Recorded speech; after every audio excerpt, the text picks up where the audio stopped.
ચડતા ક્રમમાં લખો. તો અહીંયા ચડતો ક્રમ એટલે શું?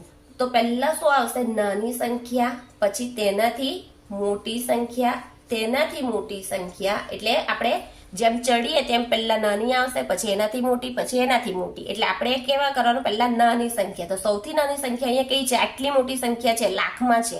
હવે તમને એ બધી આટલી મોટી સંખ્યા નહીં ખબર પડે તો પહેલા નાની સંખ્યા જોવાનું. તો પહેલા કહીએ બે આંકડા વાળું જોવાનું.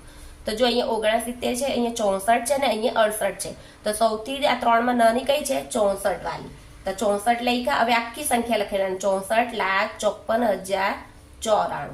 પછી 64 પછી કઈ મોટી સંખ્યા? એનાથી થોડીક મોટી, એટલે એનાથી એકદમ મોટી નહીં પણ થોડીક મોટી. એટલે 64 પછી કઈ આવે? 68 મોટા છે. એટલે 68,57,909 આવી ગયું. હવે સૌથી મોટી સંખ્યા કઈ આવશે? 69,67,234. ખબર પડી ને?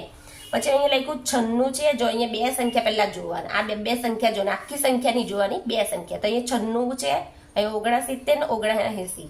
તો સૌથી નાની સંખ્યા કઈ કહેવાય? 69,43,726. પછી 79,59,989 ને 96,34,627. આ રીતે ચડતો ક્રમ બનશે.